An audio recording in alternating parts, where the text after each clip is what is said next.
title of the Dharma talk this morning that I've given, it just, sometimes I don't know what to talk about. I always talk about the same thing anyway, for those of you who listen to me, it's same old, look at your mind, train your mind. It's got to get tiring. I'm surprised there so many people come. But you have bad memories. Forgot what I told you. So I'm about to tell you again. And so the title is Before Naming. I think that's what I gave you. Before naming, it's just about impossible to look at something without having some kind of a naming or some kind of attitude or some kind of acceptance, rejection towards that situation, that thing, that thought pattern. Sometimes when we're meditating, thoughts will come and we'll begin to name them, evaluate them, and do a lot with them.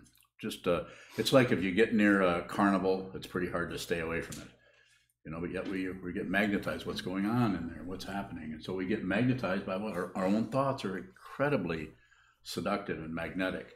And one of the seductions there is that you can somehow figure things out. Let me help you here. Being the oldest person in the room, probably not going to be able to do that. And I don't mean to say stop looking at it, but don't go any further than looking at it. On the other hand, if you want to, when you're off the cushion, if you want to go down, if you have a conceptual approach to things, it would depend. I think everyone's a little bit different, but if you want to read Nagarjuna's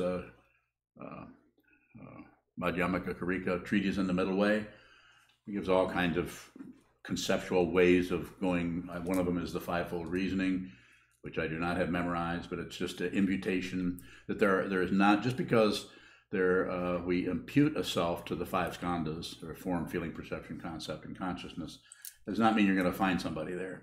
Nominally, that's why I'm using the word naming. So nominally, you'll find something. Of course, we're here, but we're not inherently existent.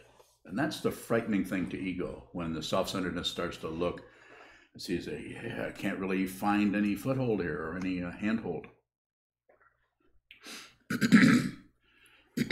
I think you can probably Google that. There's also translations of that treatise. That's a first century treatise by Nagarjuna.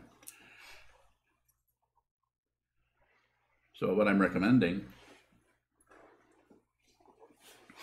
is probably going to show up a little bit different for everyone. Some people, that will be a approach that you can take. You can look at something and then see if you can retreat.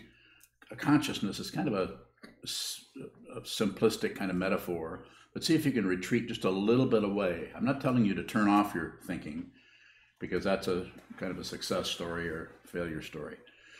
But I'm asking you to work with that a little bit, to just back out of the tendency to want to go into that carnival, go in, watch it. So that's why this is called the middle way, is because we need to look at it, but when we look at it, we get sucked into it. And then we start to believe our thoughts and believe our judgments. A very difficult area, again, the middle way, to see something, experience something, and not buy it, believe it, not reject it, disbelieve it, or not look away from it. Those are the three poisons of passion, aggression, and ignorance. That's really hard. And for someone who has been conditioned over, not only in this lifetime, but as we sometimes say, other existences, possibly, not to believe that either. Excuse me. So here again, it's again about training the mind and doing this could be on the cushion, but also post-meditation or meditation in action, as it is sometimes called.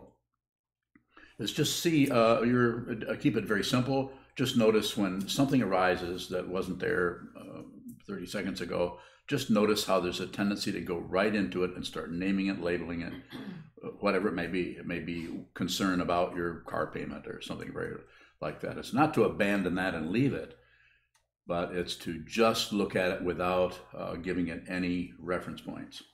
Not easy.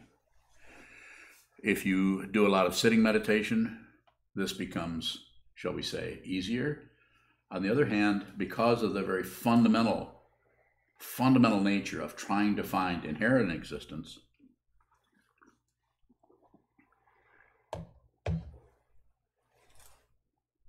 it shows up as not finding.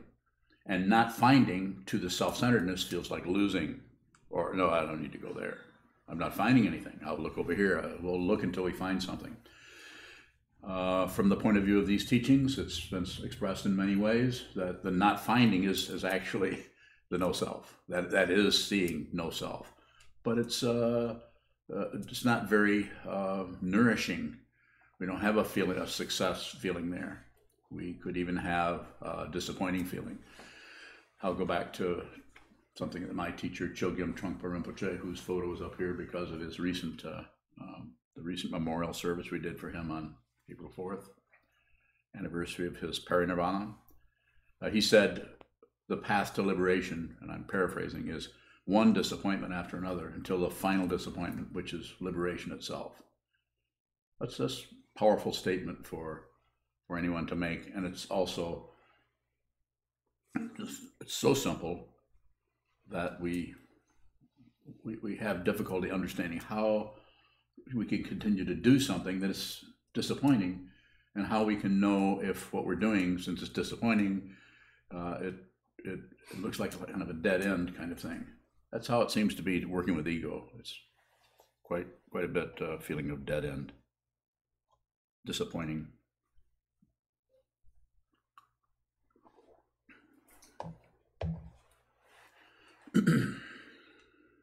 So, for those of you who have studied the 12 links on the chain of existence, there are 12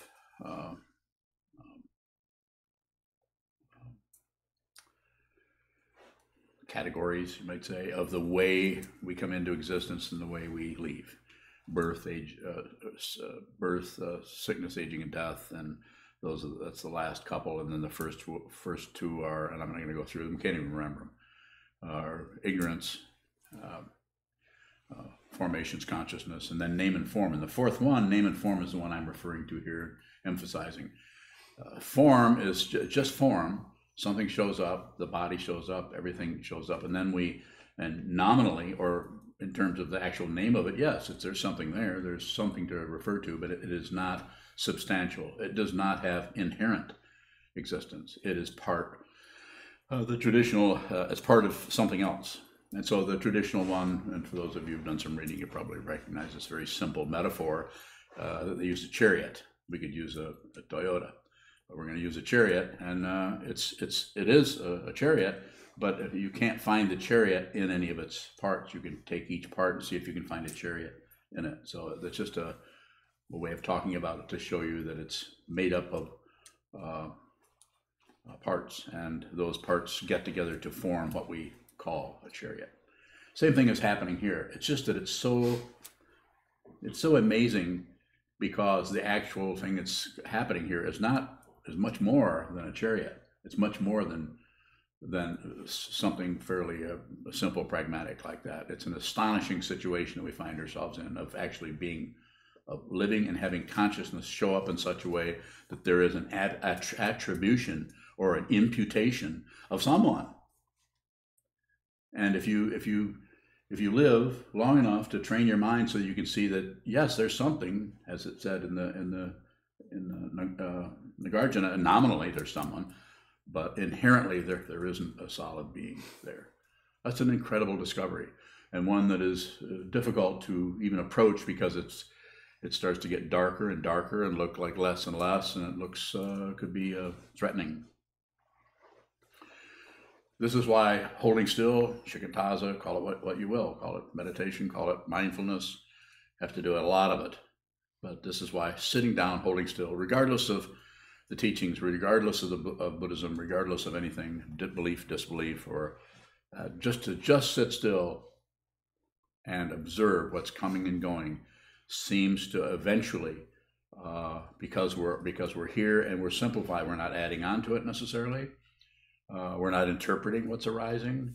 We're not further naming it or stacking concepts on top of it, hiding out behind plywood. So quite, as I've said before, saying now, and you've heard before, quite often we meet someone, we talk to someone, when they're talking to us, there's something, they know that by talking to them, we know they're talking to their idea of us. It's kind of an interesting thing. They're talking to us, we hear them, they're looking at us, but the way in which that happens is they Well, there's no way you could even explain yourself to them. Not that they're even interested. They want to settle. And then what do they settle for? Their concept of you, their judgment of you, their idea. This quite often happens between parents and children. Both directions. So why would mind training, why would meditation practice work? Why would studying the concepts of, say, Nagarjuna or other teachers, or listening to an old man like me, why would that help you?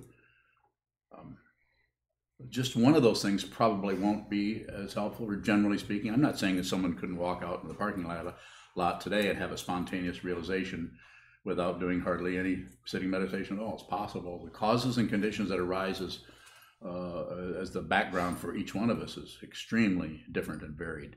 So it's possible to do that. Not likely. In some traditions, the Tibetan, especially the Gelugpas, the Prasangika, Madhyamaka tradition, they actually say you can't do it unless you do it our way. You can't awaken. They pretty much say it's our way or the highway. And quite often traditions do that, and it's not so much, I think, if you really look deeply into it, because they want you to do what they're doing. It's just that they know that this is very hard to do, and without kind of magnetizing your ego a little bit, like you're on the right path. You belong to our club, like Sokuzan. Very distasteful. That being said, we need something. So here we have it. We have a building, we have a monastery, we have people that live here, we have people that practice very sincerely and strongly, and it's hard. It's hard to do this. People are wanting to leave all the time, and I threaten them. Can't leave. Don't leave. So, and quite often that can be misunderstood as me wanting to control somebody. I think those who have left will find that I'm not trying to control anybody. People can come and go. I trust people to do what they need to do for their life. And so there's no sales pitch happening here. I'm just talking to you because you might be interested in how this looks over here. And it looks like what? No self. I don't see anybody. Nominally, yes, to use a fancy word. Yeah, I remember your name, kind of, sometimes. Sometimes if I've named you, then I have to wait a minute until your Dharma name. And then I can't remember whether your street name or your Dharma name, which one. So which one's there?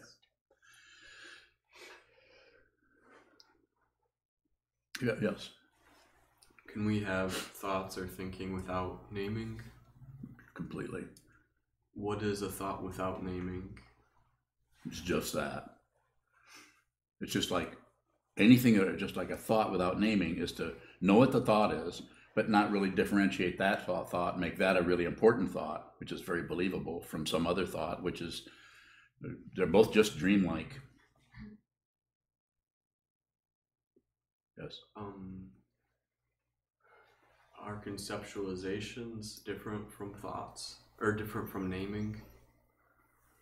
That's what it is, concept. I mean, that's how it shows up so we can discuss it.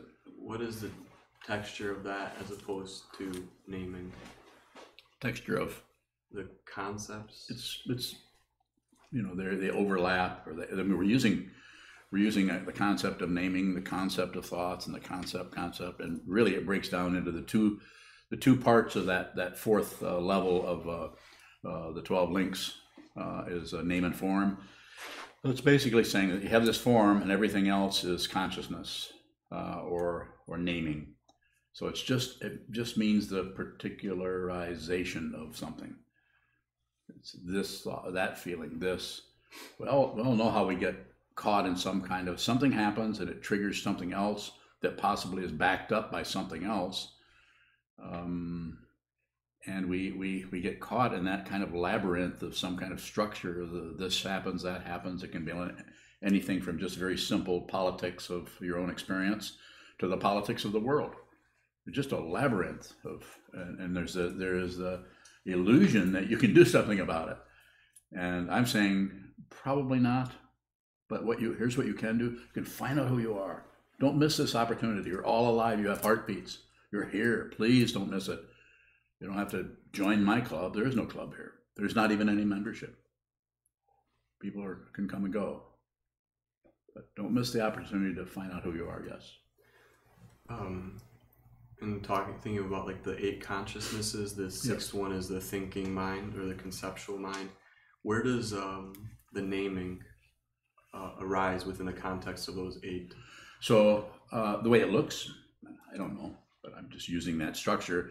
The 8 consciousnesses, I would say somewhere in the area of the 6th could be just a mechanical naming, just one that has no plus or minus neutrality to it. It's just a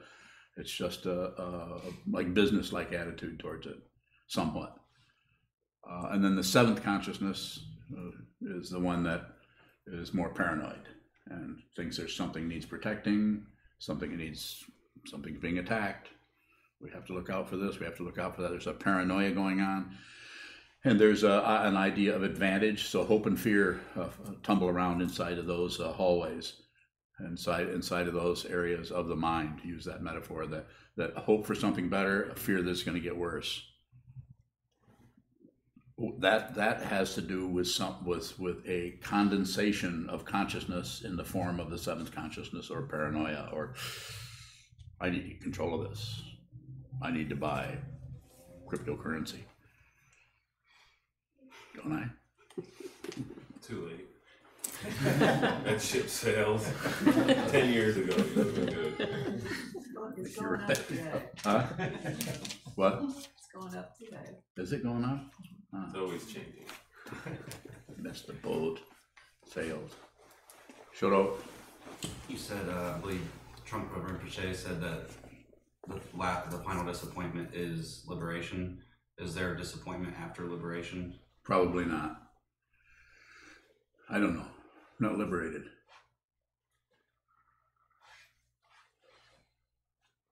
Welcome. Yes, Kevin. What is the function of language? To lie. Can you speak further on that? What do you mean? I'm saying there's no way you can say the truth. I mean, you can say concepts that kind of point that way, but there's no way. You know, it's just language is a way we talk. It's like dogs barking. The dogs quite often look at us. You can sometimes, with someone who has dogs, you can see that if they add human vocal cords and had just a little bit of a change in wiring, which is going to happen, they'll start telling you what to do. Hey, I'm trying to get you to take me outside. I said, woof. It's like, I mean, you can see the kind of perplexity in their eyes. It's true with cats. Give up on us. They're not even interested. They can already see that this is going to be a useless situation, communicating. So.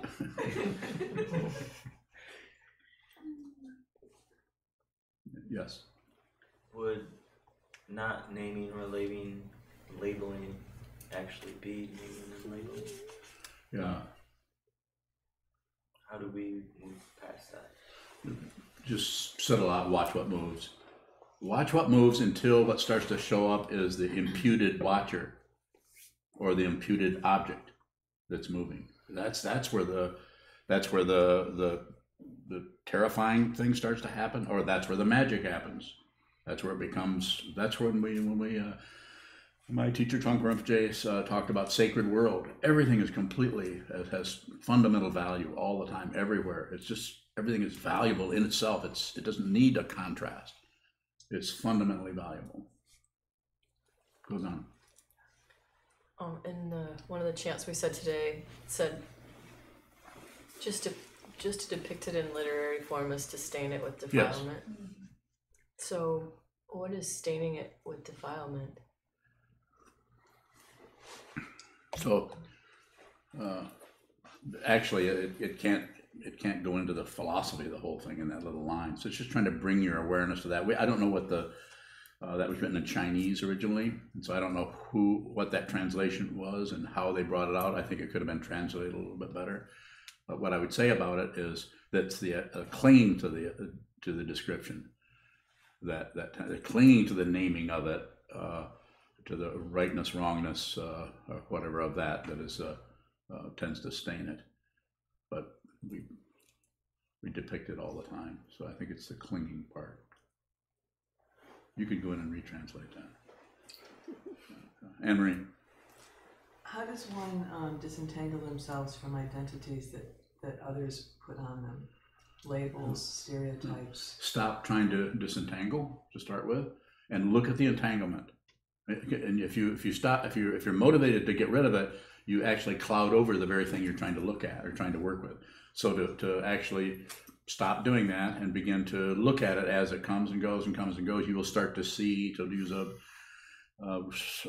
simple metaphor, you'll start to see the machinery of that. You'll see the way the cogs and wheels and gears and everything work. And if you see it completely, it actually will begin to dissolve of its own, because it is your projection that's happening, not theirs. Mm-hmm. Surprise, surprise. Could you say just a little bit more about that? No. Darn. I can't. Ask me another question. I don't, I'm not very.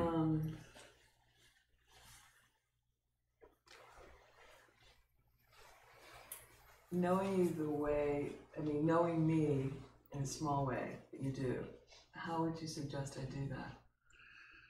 Sit a lot. You already sit quite a bit, but sit more.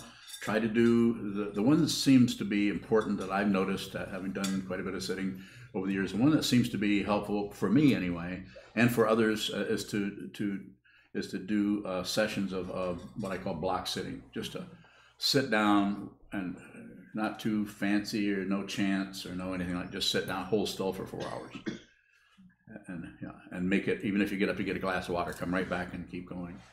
And what that does is that after about 2 hours, 2.5 hours, that starts to, the ego or the self-centeredness, I don't know how else to say it, and this won't happen with everyone, but tends to kind of fall asleep, or it just gets worn out. It's just like, I just came to the wrong party. It's like, and it's not that it leaves, but it's the self-centeredness has been trying to get you to, for one thing, get up and do something valuable, instead of wasting your time sitting looking at the wall or looking at the floor. So the last hour or two, and this is just a way of talking about it. It may not happen. You might have to do 100 block sits before this will even happen. But something happened where the awareness is there by itself, and this starts out as feeling like loneliness, and ends up as being alone, because there isn't anyone else. It sure looks like it, doesn't it? It's very convincing. Carnival. We can talk about that at some other point also. Okay. Yes, sir. Jodo. Does language rest on the assumption of separation?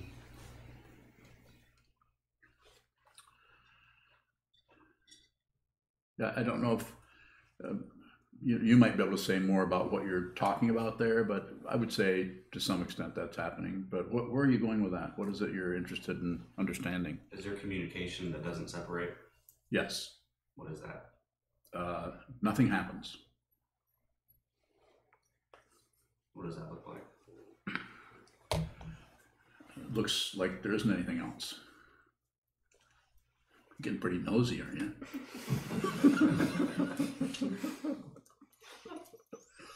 You're welcome.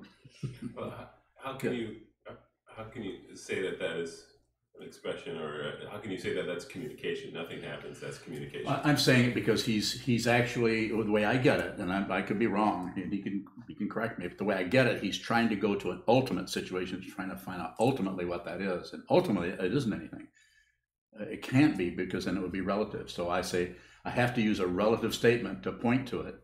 So I say nothing happens, because really nothing does happen fundamentally. But if you don't see that, then you will continue to attach to this and reject that, attach to this and reject that, or ignore any. If it's neither passion or aggression, then you'll ignore the whole thing, or rotate around. But to see what everything is, all the warfare, all the resistance, all the compliance, all of those things just drop. They drop, and one of the ways I've talked about it recently is the thinking drops into your heart, and the gut feeling of hope and fear comes up into your heart. So it's like that. Just a way of talking about it. Actually, nothing happens. And that's communication. Yes. Yeah, the very nature of this is communication. So are you saying that we can communicate without language? Yes. Yeah. That very tiny person's doing it. Just look at her. Everybody look at her. What's being communicated there? That's astonishing. It's happening everywhere, actually, but that's a good example of it. You'll go. So if we can have thought without naming, can we have thought without discrimination? Yeah, the thought itself isn't so much the difficulty, it's the attachment to the thought in terms of attaching and grasping, or grasping and rejecting. So passion and aggression are both attachment. I want to get rid of this, or I need more of this, or who cares about that? I'm going to look at something else. But yes, they're one of the ways it is described in Tibetan Buddhism is rangjung, or self-existing. They're dependently arisen, but they don't care about what they're dependently arisen from. So they're self-existing. Go ahead. How do we know then that it's a thought? You don't need to. You don't need to know. If you need to know what it is, then we're right back into you just got out of the carnival, and you go right back in again. It's like addiction. Do you notice any of you have any kind of addictive trait? I certainly do, and I just notice how I can pick up a donut and put down a donut. I can pick up a donut, put down a donut. Then I can also pick up a donut and eat it. Yeah, that's actually a class in addiction. Goes on bowing. That brings up a lot. Did you forget your name there for me? I don't know. I thought we were in book study. Go ahead. That's what that was the conversation the last few days, is these donuts. Yes. And with the naming, we go in there, we name them, we talk about how they're fried in black oil and they're unhealthy and they don't even taste so good. But we keep they aren't good, but you have to taste them to find out. We keep eating them. It's like a compulsion. It's an addiction. And knowing all those facts about it does not lessen the irresistibility. Yeah. Well, as a teacher, I eat them so I can teach.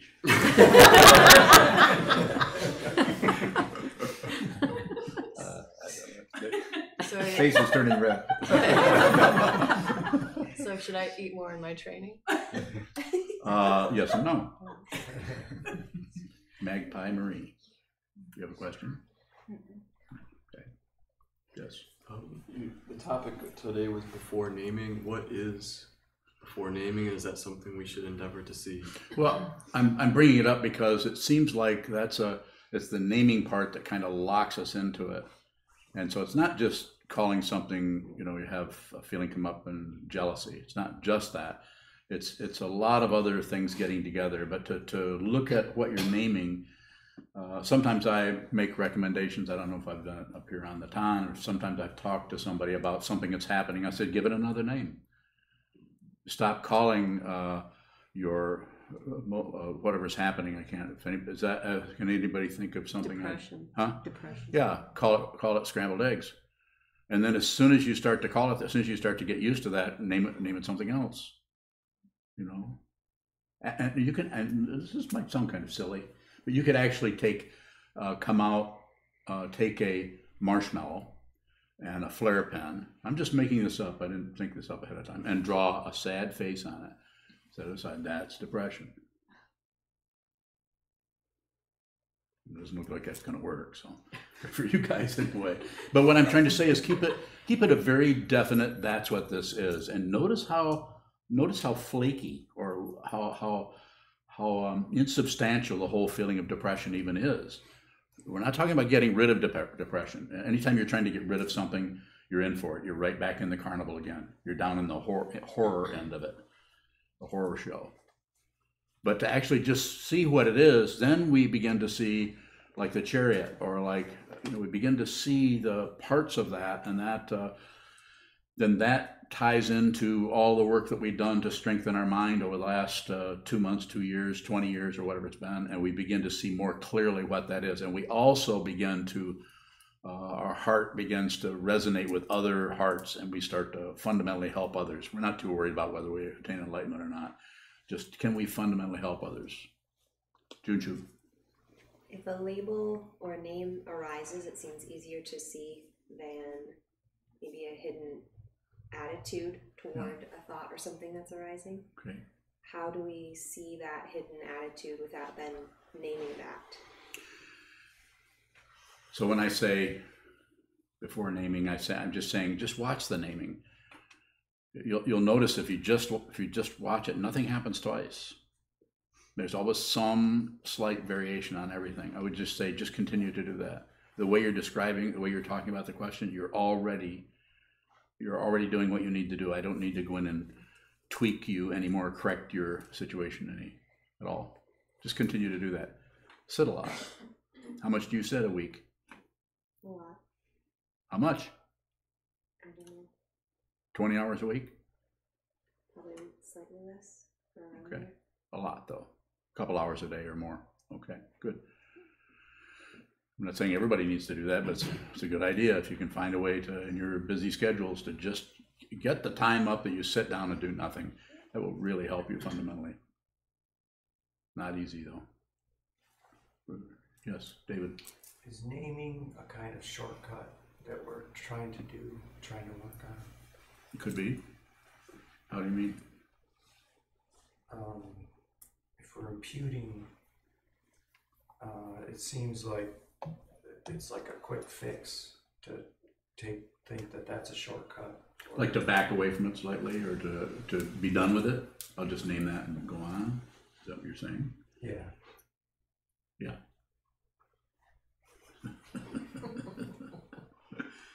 I got out of that one. That's all I do up here is get out of stuff.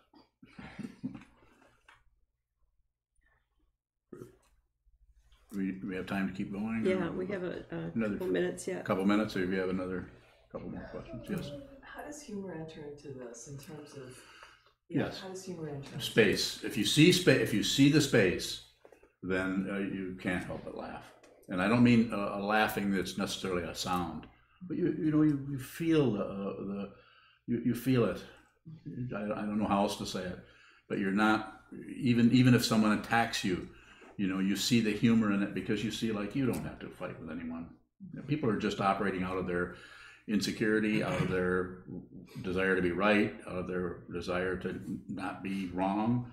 So the humor is not something you do, it's something you are.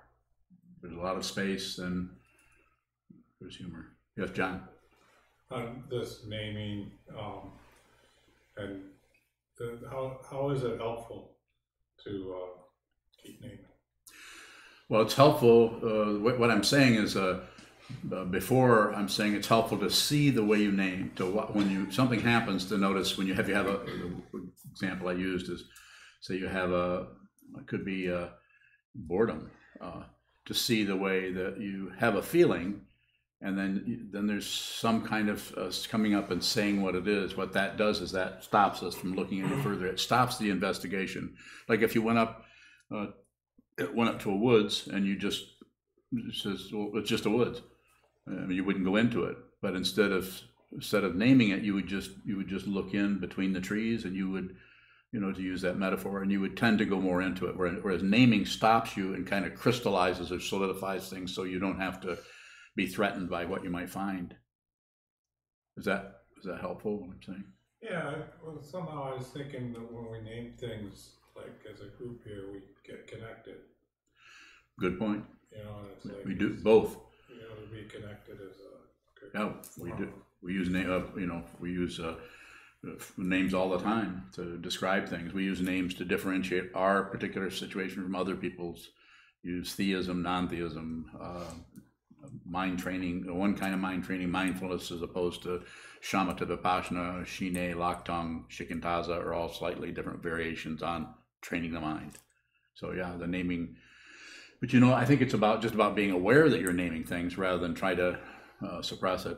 My idea in the title was just, when you're walking down the street, just notice the naming and see if you can just see if you can look at anything. See if you can look at a book that's laying on a table and not know what it is. So it'd be that kind of exercise, yes. A question from Sheldon down in Union City. He asks, it seems like seeing how our stories are actually just perception is just hindsight. How can we see the perception for what it is before it becomes a tornado? Good. Good question. I think it seems to be necessary, and it's a perfect question. It's necessary to hold very still a lot, meditate a lot, so that you can begin to slowly be more and more precise and see the little tiny eddies that start spinning up there, little dust devils in your mind, little spinning, something spins a little bit. Don't accept it, don't reject it, don't look away. So don't ignore it so it gets larger, and don't push it down so it fights back, and don't fluff it up or excuse it or come up with reasons why you're feeling that way. As soon as you explain why you're feeling, you've left the feeling. Might even feel a little better, but it's not particularly helpful. It's a form of passion and ignorance. One more question. Yes, one more. One more question. Go then. How can we observe the naming without favoring the naming over the object? I think it's just practice, just noticing, bringing your awareness to that, and just seeing what you're doing, seeing if you have preferences, and don't get rid of the preferences, because that's another preference. But just noticing, it's just like there's no black people here. Black people are busy doing something else. But there's none. I mean, there's nothing wrong with that. But you'll notice, if I know in my situation, because I was trained when I was very young to be prejudiced. It was pounded into me. At the same time that was happening, I knew this is just not. This just shouldn't be happening. This is unreal, or this is not true. But it was the culture that I came up in the 40s when I was very young. And it's not about trying to get rid of that, because if you try to get rid of it you get too pushy, you eventually start to think you're not prejudiced. This is very, very sneaky kind of prejudice. So it's better to make friends with that. See that you have your prejudice, and don't it's like trying to meditate away the shape of your ears. If there's a kind of conditioning that happens. And so make friends with your conditioning, make friends with yourself deeply, so that you don't have internal warfare over some kind of idea of perfection. If you want to be perfect, enlightenment or awakening is not perfection. Well, I don't want to argue with Longchenpa. It is the great perfection, but it's not a great perfection that has a contrast to something else. It is total equanimity, that there's nothing at odds with anything else anymore. Should we cease and desist? So now we'll go to the daily Dharma gathering. But first we'll stand and dedicate the merit in the back of our yellow chant books. And once again, I'd like to remind everybody this Saturday is our all day, so if you can join us, please do. And also we have donation boxes that are in the hallway, and we would greatly appreciate any financial support you can provide us.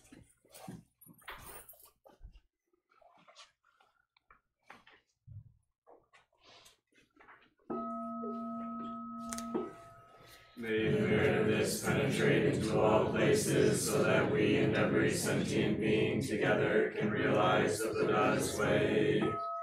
Ji-ho-san shi-shi-hu, shi-son bu-sa moko-sa, moko-ho-ja-ho-ro-mi. The 10 directions, the 3 worlds, all Buddhas, all venerable ones, Bodhisattvas, Mahasattvas, the great Prajna Paramita.